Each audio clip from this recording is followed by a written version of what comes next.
Good morning everyone, কেমন আছো সবাই? ফাইনালি আজকে সেই দিনটা 15ই মার্চ। আজ আমরা সবাই মিলে যাচ্ছি ঘুরতে।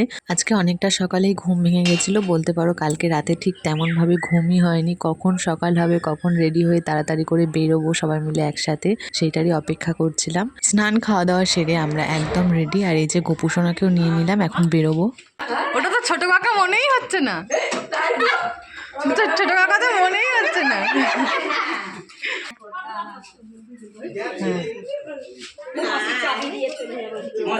এইবার সোনা মায়েরা কেউই আমাদের সাথে ঘুরতে যাচ্ছে না। দাদা আর ভাই দুজনেই গেছে ট্যুরে। সোনা মায়েদেরও একটা কাজ পড়ে গেছিলো, আর পরে যদি ঘুরতে যাওয়ার কথাটা হতো তখন আবার আমাদের হতো না।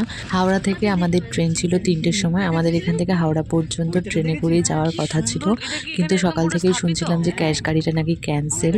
তো সেই কারণে হঠাৎ করে আবার গাড়ি করে যেতে হচ্ছে। গাড়ি করে আমরা ব্যান্ডেল পর্যন্ত এসেছিলাম। ব্যান্ডেল থেকে আমার এক কাকা কাকিমা আর ভাই যাচ্ছে। ব্যান্ডেলেও এসে দেখি অনেকগুলো ট্রেন ক্যান্সেল। সবাই তো খুব টেনশনে পড়ে গেছিলাম। আমরা গাড়িটাও ছেড়ে দিয়েছি। হাওড়া পর্যন্ত কি করে যাওয়া হবে, তার মধ্যে আবার আমাদের 3টের সময় ট্রেন ছিল। আমরা কিন্তু সেই ক্যাশ গাড়ি করেই হাওড়া যাচ্ছি। আর ট্রেনে প্রচণ্ড ভিড় ছিল, কোনো রকমের লাগেজগুলো তুলে আমরা উঠেছি। আমাদের ট্রেন দিয়েছিল 18 নম্বর প্ল্যাটফর্মে। তাড়াহুড়ো করে আমরা 18 নম্বর প্ল্যাটফর্মে আসি, আর এসে দেখি যে ট্রেনটা অনেকটাই লেট। 3:20 জায়গায় ট্রেনটা প্রায় 4টে সাড়ে 4টের দিকে এসেছিল।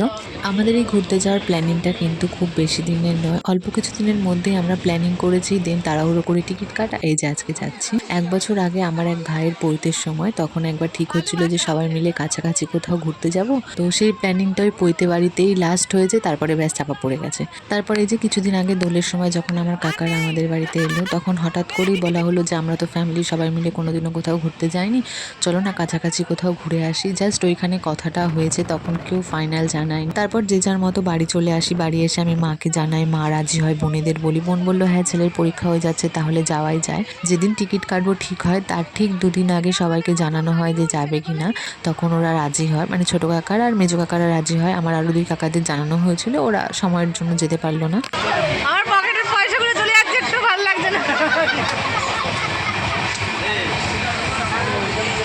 ট্রেনে ওঠার পর তো আমাদের খুচুর মুচুর এটা ওটা খাওয়া শুরু হয়ে গেছিলো।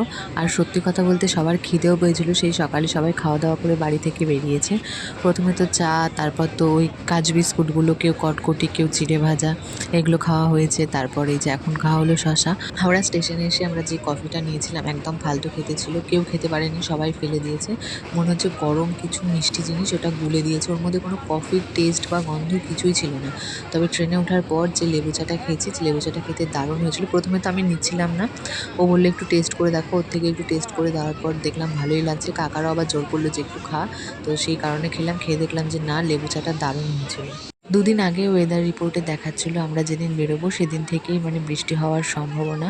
সকাল থেকে তো মেঘলা আকাশ ছিল, কিন্তু বৃষ্টি হয়নি। ট্রেনে ওঠার পর আমরা কিছুটা চলে এসেছি, মানে এই জায়গাটার নাম আমি এখন বলতেও পারবো না। তো তখন বাইরে দেখছি যে ঝড় শুরু হয়েছে, আর হালকা হালকা বৃষ্টিও হচ্ছিল। জানলার কাচের মধ্যে দেখতেই পাচ্ছ বৃষ্টির ফোঁটা। তারপর সবাই মিলে খেয়ে নিলাম ঘুগনি, আর ঘুগনিটা খেতে না দারুণ হয়েছিল। ফাইনালি আমরা স্টেশনে পৌঁছে গেছি, মানে আমাদের গন্তব্যস্থল। এতক্ষণ তো তোমাদের বলিনি, এখন তোমরা দেখে বুঝতেই পারছো যে আমরা কোথায় এসেছি। ফাইনালি যুদ্ধের পর আমরা অবশেষে দীঘা এসে পৌঁছালাম।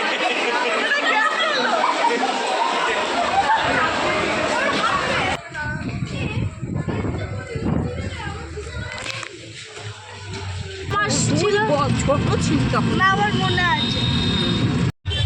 ওটা উপরে বসে থাকে বাসটা। স্টেশন থেকে 2টো টোটো করে আমরা চলে আসি হোটেলে, আর এই হোটেলেই আমরা থাকছি। হোটেলের লাগেজগুলো রেখে হাত পা ধুয়ে ওই 2-5 মিনিট মতো রেস্ট নিয়ে আমরা বেরিয়ে পড়েছিলাম খাওয়া দাওয়া করতে। আমাদের পৌঁছানোর কথা ছিল সন্ধেবেলায়, কিন্তু পৌঁছতে পৌঁছতে অনেকটাই রাত হয়ে গেছিলো, তাই খাওয়া দাওয়াটাও সেরে নিলাম। 2 মা তো হোটেলেই ছিল, 2 মায়ের খাবার হোটেলে দিয়ে আসা হয়েছিল। খাওয়া দাওয়া সেরে আমরা চলে গেছিলাম একটু বিচের ধারে। চলো তাহলে ব্লগটা এখানে এন্ড করছি। দীঘায় এসে কোথায় কোথায় ঘুরতে গেলাম সবটা তোমাদের সাথে ব্লগের মাধ্যমে শেয়ার করব। আজকের মতো গুড নাইট।